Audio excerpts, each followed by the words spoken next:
Hello friends, welcome on my YouTube channel psychology world. और आज की इस वीडियो में हम बात करने वाले हैं DSSB काउंसलर एग्जामिनेशन का एडमिट कार्ड। जैसा कि आप सबको पता है आ गया है और उसमें क्या क्या इंस्ट्रक्शंस दे रखे हुए हैं, आपको कौन कौन से इंस्ट्रक्शंस को फॉलो करना है, तो उसी के बारे में आज की इस वीडियो में हम डिस्कस करने वाले हैं। वन बाय वन पॉइंट को हम देखते हुए चलेंगे, तो वीडियो को स्टार्ट करते हैं। Let's start. सो यहाँ पे आप देख पा रहे हैं कि मेरे सामने एक एडमिट कार्ड यहाँ दे रखा हुआ है और यहाँ पे एग्ज़ामिनेशन डेट एंड टाइम भी यहाँ पे मेंशन है। एग्ज़ामिनेशन डेट आप देख सकते हैं 20 फ़रवरी को एग्ज़ाम है और 4:30 to 7:30 की टाइमिंग होगी, यानी कि 3 आवर्स का आपका ये एग्ज़ाम होने वाला है। और वहाँ पे रिपोर्टिंग टाइम जो होगा आपका 3 PM का होगा, यानी कि 3 बजे तक आप पहुँच जाइएगा। हार्डली 3:30 तक आप पहुँच जाइएगा। 4 o'clock पर गेट बंद कर दिया जाएगा। गेट बंद होने के बाद फिर वो गेट ओपन नहीं होगा, तो आप लोग इस चीज़ को मेक श्योर कर लीजिएगा कि टाइम से अपने अपने एग्ज़ामिनेशन सेंटर पे आप पहुंच जाएं। और अच्छा रहेगा कि 3 सवा 3 बजे तक ही आप अपने सेंटर पे पहुंच जाएं, जिससे कि कोई भी रिस्क वाली बात ना रह जाए लास्ट मोमेंट पे। और यहाँ पे अब बात कर लेते हैं कुछ नोट के बारे में। कुछ यहाँ पे कुछ नोट दे रखा हुआ है और यहाँ पे जैसा कि फर्स्ट पॉइंट दे रखा हुआ है कि candidates are advised to bring e-admit card in the examination center along with one original photo ID proof as mentioned above. The candidate should retain the first page of e-admit card for all future references. यहाँ पे आपको अपनी ई admit card की photo copy लानी है। इसको print out करवा करके निकलवा लीजिएगा और अपना एक ओरिजिनल आईडी प्रूफ लेकर के आइएगा। वही आईडी प्रूफ लाइएगा जो आपके फॉर्म फिलअप के टाइम पे जो आपने मेंशन किया था। जैसे अगर आधार कार्ड का नंबर आपने मेंशन किया था तो आधार कार्ड को ही लेकर के आइएगा, ओरिजिनल आधार कार्ड को लेकर के आइएगा। पैन कार्ड को अगर फिल किया हुआ है तो फिर पैन कार्ड को लेकर के आइएगा। तो ये चीज़ बिल्कुल क्लियरली यहाँ पे मेंशन है। सेकेंड पॉइंट है, candidates physical appearance in the examination center should match with the photo on e-admit card. यहाँ पे आपका जो फिज़िकल अपीयरेंस होना चाहिए एग्जामिनेशन हॉल में, वो जस्ट आपके फ़ोटो से मैच करता हुआ होना चाहिए। मीन्स अगर आपने कोई बहुत पुरानी फ़ोटो लगाई होगी अपने एडमिट कार्ड के लिए फॉर्म फिलअप करने के टाइम पे, अगर बहुत पुरानी फ़ोटो आपने मेंशन करी होगी तो शायद आपको यहाँ पे दिक्कत आ सकती है। तो इसीलिए किसी भी एग्ज़ाम का जब फॉर्म फिलअप करते हैं तो अपनी लेटेस्ट फ़ोटो ही लगानी चाहिए। तो यहाँ पे क्लियरली ये चीज़ भी मेंशन करी हुई है कि आपका फिज़िकल अपीयरेंस जो है वो आपके एडमिट कार्ड में मेंशन फ़ोटो के जैसा ही होना चाहिए। उससे अलग होगा तो शायद वहाँ पे आपके लिए प्रॉब्लम क्रिएट हो सकती है। आगे दे रखा हुआ है, candidates are advised to follow the dress code strictly as given in the general instructions to the candidates. यहाँ पे आपके लिए प्रॉपर ड्रेस कोड भी दे रखा हुआ है, क्या पहन के जाना है क्या नहीं, उसके बारे में हम आगे डिस्कस करेंगे कि कौन कौन से इंस्ट्रक्शंस यहाँ पे ड्रेस कोड के लिए फॉलो करने हैं। आगे देखते हैं, candidate has to submit the self declaration form regarding COVID-19 to investigator to follow COVID-19 norms of social distancing as well as personal hygiene inside the examination. यानी यहाँ पे आपको ये एडमिट कार्ड की लास्ट में सेल्फ डिक्लेरेशन का form दे रखा हुआ है, उसको फिल करके ले जाना है। यानी कि कोविड के जो भी नॉर्म्स हैं उसको आप पालन कर रहे हैं और उसको फॉलो करते हुए सोशल डिस्टेंसिंग को भी आप मेंटेन कर रहे हैं। और यहाँ पे लास्ट पॉइंट दे रखा हुआ है, हॉल्स और rooms are as well as in the premises of the exam center as per SOP issued by MOHFW. तो यहाँ पे आपका जो रोल नंबर वाइज आपको जैसे बैठाया जाएगा, जब आप एग्जामिनेशन हॉल में अपने रूम में आप चले जाएंगे तो वहीं पे आपको बताया जाएगा कि आपको कौन से लैब में कौन से कंप्यूटर पर आपको बैठना है। अब आगे हम कुछ जनरल इंस्ट्रक्शंस को यहाँ देख लेते हैं। ये हिंदी और इंग्लिश दोनों में मेंशन है और यहाँ पे हम हिंदी वाले को यहाँ पढ़ लेते हैं, बाकी आप दोनों ही लैंग्वेजेस में देख सकते हैं। तो यहाँ फर्स्ट पॉइंट दे रखा हुआ है कि परीक्षा केंद्र में अभ्यर्थियों को शारीरिक रूप से ई प्रवेश पत्र फोटो के साथ मेल खाना चाहिए। तो जैसा कि मैंने पहले ही इसको ऑलरेडी मैं डिस्कस कर चुकी हूँ। नेक्स्ट पॉइंट है, परीक्षा केंद्र में अभ्यर्थियों का प्रवेश ई प्रवेश पत्र में लिखित गेट बंद होने के समय की समाप्ति के साथ ही बंद कर दिया जाएगा एवं उसके पश्चात प्रवेश की अनुमति किसी भी परिस्थिति में नहीं दी जाएगी। तो इस चीज़ को मेक श्योर हो लें। 4:30 से आपका एग्ज़ाम है, स्टार्ट होगा और 4 o'clock पर गेट बंद कर दिया जाएगा। तो 4 o'clock से पहले पहले आप अपनी एंट्री वहाँ पे करा लें। नेक्स्ट पॉइंट है, अभ्यर्थियों को परीक्षा समाप्त होने से पहले परीक्षा कक्ष को छोड़ने की अनुमति नहीं होगी। यानी एक बार अगर आप एग्जामिनेशन हॉल में गए तो फिर आपको 7:30 के बाहर ही फिर आप बाहर आ पाएंगे, 7:30 के बाद ही आप बाहर आ पाएंगे, उससे पहले नहीं आ पाएंगे।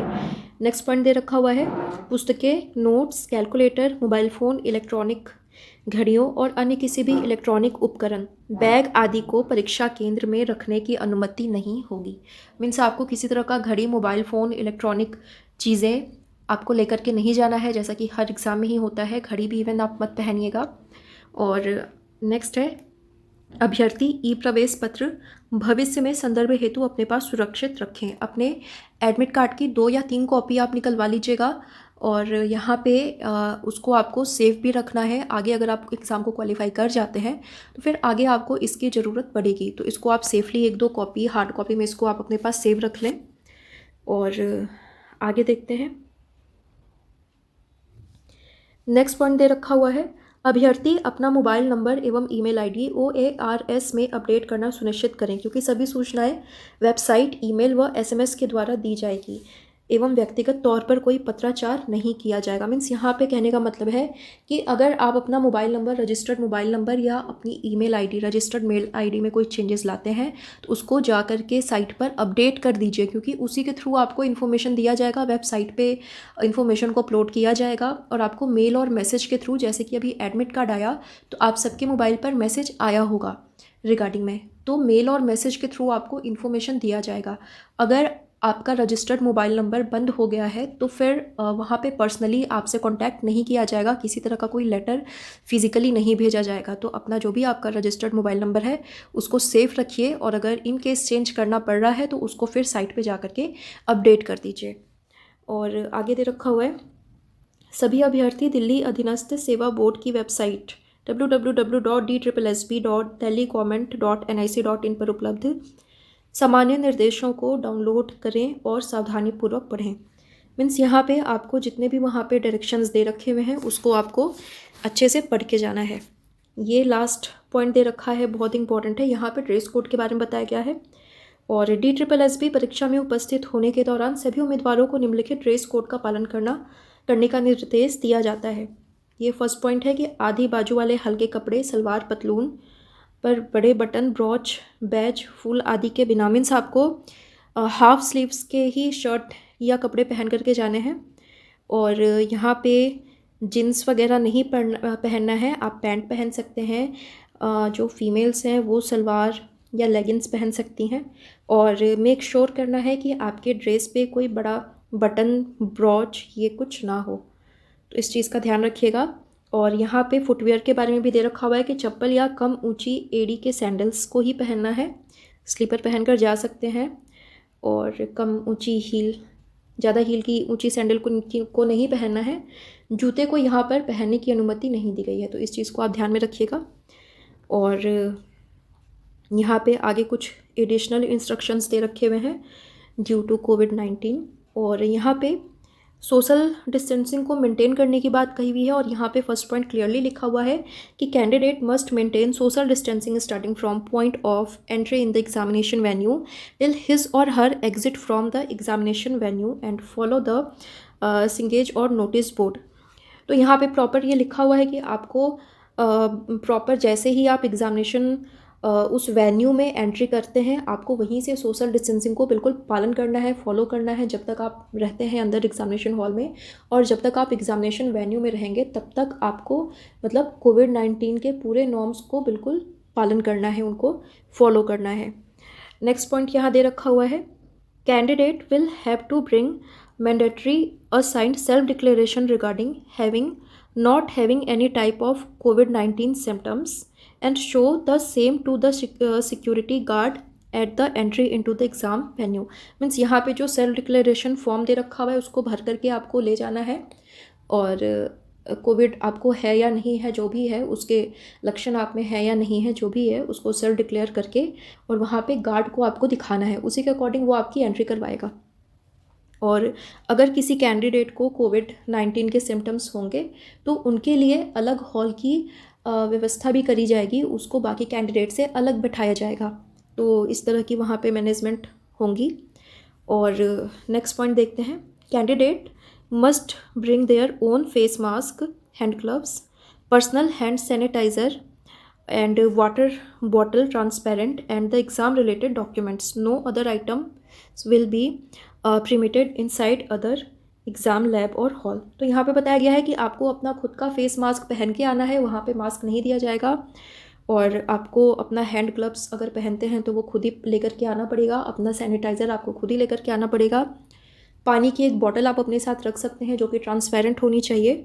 और यहाँ पे एग्ज़ाम रिलेटेड आपके 2 डॉक्यूमेंट होंगे, एक आपका एडमिट कार्ड होगा और एक आपकी आईडी होगी, फ़ोटो आईडी होगी। और इसके अलावा और कोई भी आइटम यहाँ पे मीन्स आपको उसकी परमिशन नहीं दी जाएगी। इसके बाद में नेक्स्ट पॉइंट यहाँ दे रखा हुआ है, temperature of candidates will be checked at the entry to the exam venue via a thermogun. तो यहाँ पे प्रॉपर हर कैंडिडेट का टेम्परेचर भी वहाँ पे चेक किया जाएगा। नेक्स्ट पॉइंट है, candidates roll number and the lab number will not be displayed outside the exam venue but the same will be provided to the candidates individually at the time of entry to the exam venue after vaccination of their admit card and ID card. तो यहाँ पे आपका कौन सा lab मिला हुआ है, कौन सा लैब नंबर है, कौन सा सिस्टम नंबर है, वो बाहर डिस्प्ले नहीं किया जाएगा। डायरेक्टली आपको सिर्फ हॉल के बारे में बताया जाएगा, हॉल नंबर आपका दिया जा सकता है। इसके बाद जब आप अपने एग्जामिनेशन हॉल में एंट्री करेंगे फिर वहाँ पे आपको प्रॉपर लैब प्रोवाइड करवाया जाएगा, कौन से लैब में जाएंगे और कौन सा सिस्टम होगा आपका, कौन सा सिस्टम नंबर होगा, वो आपको एट द टाइम ही पता चलेगा, बाहर वो नहीं मेंशन किया हुआ होगा। इसके बाद नेक्स्ट पॉइंट देखते हैं, at registration desk the candidate will be directed to sanitize her hand using sanitizer after which photograph will be captured during the registration process। तो यहाँ पे जैसे ही आप लोग ऑनलाइन एग्ज़ाम में जब अपनी एंट्री करवाते हैं तो वहाँ प्रॉपर आपका फ़ोटो भी लिया जाता है। तो जिस डेस्क पे आप बैठेंगे तो उसको प्रॉपर सैनिटाइज़ करके ही बैठना है। आप अपने हैंड को सैनिटाइज़ कर लीजिए, उस सीट को सैनिटाइज़ कर लीजिए, उसके बाद आपको फिर वहाँ पे बैठना है और अपनी एंट्री करानी है। इसके बाद में candidates will be under CCTV surveillance from entry to exit in the examination premises. तो यहाँ पे प्रॉपर दे रखा हुआ है कि सीसीटीवी कैमरा लगा हुआ होगा एग्जामिनेशन हॉल में एंट्री से लेकर के एग्जिट होने तक, प्रॉपर सीसीटीवी कैमरा आप पे नज़र रखेगा। और लास्ट पॉइंट दे रखा हुआ है कि candidate is required to report at the exam venue strictly as per the reporting time mentioned in the admit card. तो बहुत क्लियर लाइंस में ये लिखा हुआ है कि जो रिपोर्टिंग टाइम दे रखा है उस टाइम तक आप वहाँ पे रिपोर्टिंग कर दें, और जो गेट क्लोजिंग का टाइम है उसी टाइम पे गेट क्लोज़ हो जाएगा, उसके बाद गेट नहीं ओपन किया जाएगा। तो इस चीज़ को मेक श्योर कर लें, टाइम से आधे 1 घंटे पहले ही आप अपने एग्ज़ामिनेशन सेंटर पे पहुँच जाइए। तो बेसिकली यही इंस्ट्रक्शंस थे और आपने इसको पढ़ा भी होगा।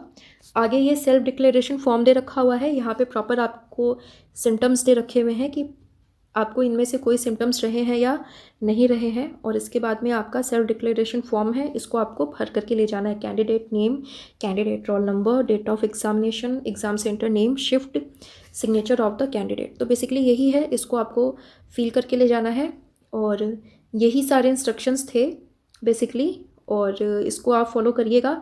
बेसिकली हर एग्ज़ाम में ऑलमोस्ट यही सारे इंस्ट्रक्शंस होते हैं। इसमें 1-2 चीज़ें नोट करने वाली थी, जैसे यहाँ पे प्रॉपर ड्रेस कोड के बारे में बात करी गई है, तो ड्रेस कोड का आप प्रॉपर ध्यान रखिएगा। साथ ही साथ में फ़िज़िकल अपीयरेंस आप अपना वैसा ही रखिएगा जैसा कि आपने फ़ोटो में मेंशन किया हुआ है। एडमिट कार्ड अप्लाई करते टाइम में जो फ़ोटो आपने लगाया था उसी के अकॉर्डिंग आप अपना फ़िज़िकल अपीयरेंस को भी रखिएगा। तो यही इंस्ट्रक्शंस थे। आई होप आपको चीज़ें क्लियर हो गई होंगी, कोई कन्फ्यूज़न नहीं होगा यहाँ पर, और बाकी आप एग्ज़ाम दीजिए। आज की वीडियो को यहीं तक रखती हूँ। आप सभी कैंडिडेट्स को ऑल द बेस्ट और थैंक यू सो मच।